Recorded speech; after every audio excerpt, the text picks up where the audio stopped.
अनाथ बेटा। रूपा और शेखर सरिता विहार में रहते हैं। वो अपनी जिंदगी में बेहद खुश होते हैं। दोनों का शौर्य नाम का एक बेटा भी होता है, जिस पर दोनों ही अपनी जान छिड़कते हैं। शेखर, अब तो आप शौर्य को अपनी गोद से नीचे उतार दीजिए, उसके सोने का टाइम हो रहा है। नहीं रूपा, इसे मेरे पास ही रहने दो प्लीज। मैं थोड़ी देर में इसे बिस्तर में सुला दूंगा। लेकिन कल सुबह आपकी ऑफिस में मीटिंग भी तो है ना, और इसके लिए आपको कल जल्दी भी तो निकलना होगा। जाइए, आप भी जाकर सो जाइए। क्या यार, अभी तो मेरी गोद में आया था मेरा बेटा और तुम उसे लेकर जा रही हो।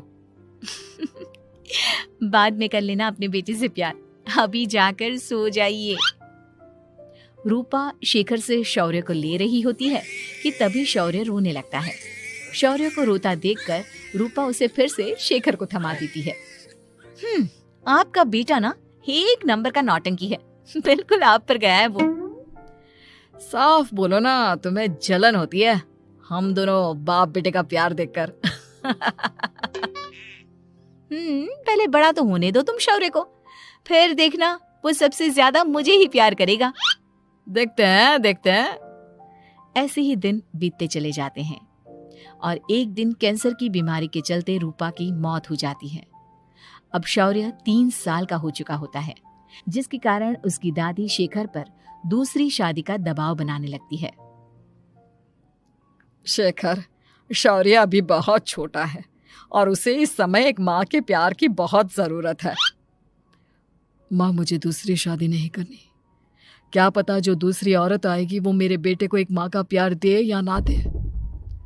तो रूपा की छोटी बहन वैशाली से ही शादी क्यों नहीं कर लेता? वो तो शौर्य को एक माँ का प्यार पूरा दे सकती है ना। मैंने कहा ना माँ, मुझे दूसरी शादी नहीं करनी, और अपनी ही पत्नी के बहन से तो हरगिज नहीं। ऊपर से अगर रूपा देख रही होगी तो वो क्या सोचेगी? अपने लिए ना सही, लेकिन तुझे शौर्य के लिए तो शादी करनी ही पड़ेगी ना बेटा। शेखर कुछ कहता उससे पहले ही अंजुमन उसे रूपा की कसम दे देती है, जिसके आगे मजबूर होकर शेखर शादी के लिए हामी भर देता है। देखो वैशाली, मैंने तुमसे शादी सिर्फ अपने बच्चे के लिए की है। मैं चाहता हूं कि तुम उसे एक माँ का भरपूर प्यार दो। शौर्य, आपके साथ साथ मेरा भी कुछ लगता है। अगर आप मुझसे शादी नहीं भी करते तब भी मेरा प्यार शौर्य के लिए कभी कम या ज्यादा नहीं होता। शादी के कुछ दिनों बाद ही शेखर की माँ की भी मौत हो जाती है। वैशाली शौर्य को एक माँ से भी बढ़कर प्यार देती है। शौर्य को लेकर वैशाली का यूं निस्वार्थ प्यार देखकर शेखर को भी उससे प्यार हो जाता है और कुछ सालों बाद शेखर और वैशाली का भी लड़का हो जाता है। लेकिन इसके बाद वैशाली का शौर्य को लेकर बर्ताव बदलने लगता है। वैशाली, मैं देख रहा हूं तुम आजकल शौर्य का जरा भी ध्यान नहीं रख रही हो। मुझे पता नहीं था कि आदित्य के होने के बाद तुम इतना बदल जाओगी। आदित्य मेरा अपना सगा खून है और शौर्य दीदी का, फिर मैं दोनों में अंतर कैसे नहीं करूं? माँ भले ही दोनों की अलग अलग है, लेकिन पिता तो एक है ना। अगर मुझे पहले पता होता कि तुम इतनी जल्दी बदल जाओगी तो मैं कभी तुमसे शादी ही नहीं करता। हाँ, तो किसने कहा था आपसे मुझसे शादी करने के लिए? मैं थोड़ी ना आई थी आपके पास, आपकी माँ ही आई थी मेरे घर आपका रिश्ता लेकर। वैशाली, मुझे तुमसे ऐसी उम्मीद नहीं थी। गुस्से में शेखर अपना पैर पटकता हुआ शौर्य को वहां से लेकर चला जाता है। पापा, मम्मा मुझसे प्यार क्यों नहीं करती? क्या मैं उनका सगा बेटा नहीं हूँ इसलिए मुझसे प्यार नहीं करती? मम्मा नहीं करती तो क्या हुआ बेटा, पापा तो करते हैं ना आपसे प्यार। कुछ दिनों के बाद, आज तुझे खाना पीना कुछ नहीं मिलेगा, चल चुपचाप से अपने रूम में जाकर सो जा। माँ, अब भाई को खाना क्यों नहीं दे रही हो? बेटा तू आराम से खाना खा, इस नालायक की चिंता मत कर। एक दिन खाना नहीं खाएगा तो मर नहीं जाएगा ये। अगर भैया नहीं खाएंगे तो मैं भी नहीं खाऊंगा। तू अपने भाई का भक्त क्यों बन रहा है? ये तेरा सौतेला भाई है, सगा नहीं जो तू लक्ष्मण बन रहा है। माँ, आपको इतना भी नहीं मालूम? श्री राम और लक्ष्मण सगे भाई नहीं थे।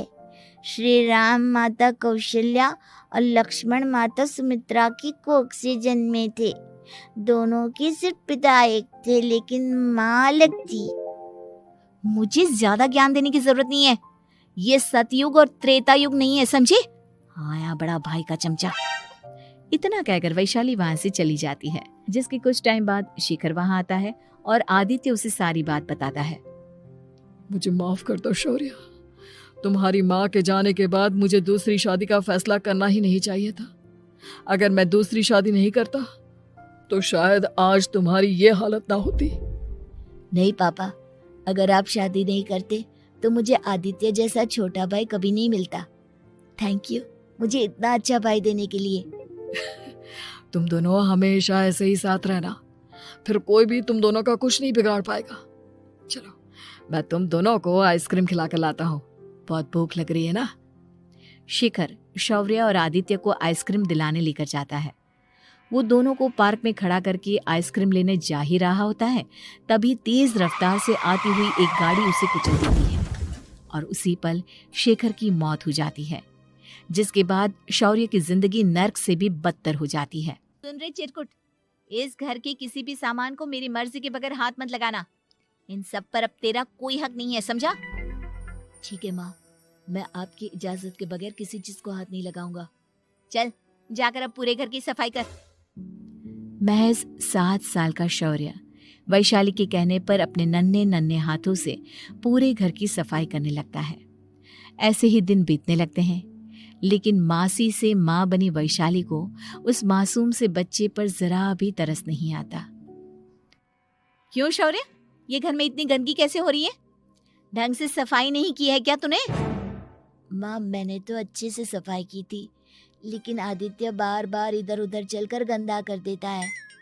अच्छा, खुद से एक काम ढंग से नहीं होता और अपनी गलतियों का जिम्मेदार मेरे बेटे को ठहराता है। इतना कहकर वैशाली बांस का डंडा उठाकर शौर्य को जोर जोर से मारने लगती है। तभी वहां वैशाली के मायके वाले भी आ जाते हैं और उसकी सारी करतूतें देख लेते हैं। माँ मैं ऐसा क्या करूं जिससे आप मुझे भी आदित्य के जितना प्यार करोगी? बोलिए ना माँ, मेरे क्या करने से आपके अंदर मेरे लिए ममता जागेगी? वैशाली शौर्य की एक नहीं सुनती, उसके ऊपर डंडे बरसाती जाती है। हद पार होते देख वैशाली की माँ उसका हाथ पकड़ती है और जोर से उसे थप्पड़ मारती है। यही सब करने के लिए तूने दामाद जी से शादी की थी? हमने सपने में भी तुझसे ऐसी हरकत की उम्मीद नहीं की थी। तू माँ नहीं, माँ के नाम पर एक धब्बा है। बस कीजिए माँ, आदित्य के इस दुनिया में आने से पहले मैंने इसे बहुत प्यार किया था, लेकिन अब जब मेरी खुद की औलाद है तो मैं किसी और के बच्चे से प्यार क्यों करूं?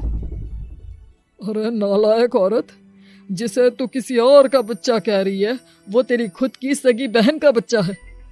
बहन है तो क्या हुआ, मेरे अपने बच्चे से बढ़कर तो नहीं हो सकता ना ये कभी।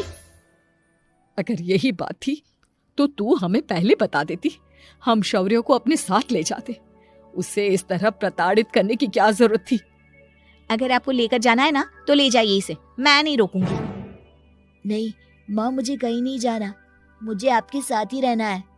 मैं तेरी कोई माँ बाबा नहीं हूँ, तेरी माँ मर चुकी है, समझा? अब निकल जा मेरे घर से।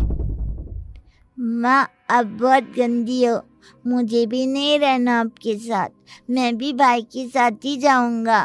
अरे तू क्यों जाएगा, तू तो मेरा सगा बेटा है, जाने दे इसे। हम यहाँ ऐश से रहेंगे, तुम्हारे पापा बहुत सारी जमीन जायदाद छोड़ गए हैं तुम्हारे लिए। नहीं माँ, मुझे भाई के साथ जाना है। आप अच्छी नहीं हो, आप बहुत बुरी हो, आप भाई को बहुत परेशान करती हो। देख वैशाली, तुझसे ज्यादा समझ तो इस मासूम बच्चे में है। ये तेरे बुरे कर्मों का ही नतीजा है जो आज तेरी सगी औलाद खुद से तुझे ठुकरा रही है। आदित्य, तुझे इस शौर्य ने भड़काया है ना मेरे खिलाफ? नहीं माँ, मुझे किसी ने भड़काया नहीं, पर मैं सब देखता हूँ, सब समझता हूँ। भाई बहुत अच्छा है, वो आपकी जैसा नहीं है। चलिए नानी। इतना कहकर वैशाली के मायके वाले आदित्य और शौर्य को अपने साथ ले जाते हैं और इस तरह वैशाली बड़े से घर में अकेली पड़ जाती है। 2 बेटों के होते हुए भी आज उसे माँ कहकर बुलाने वाला कोई नहीं होता।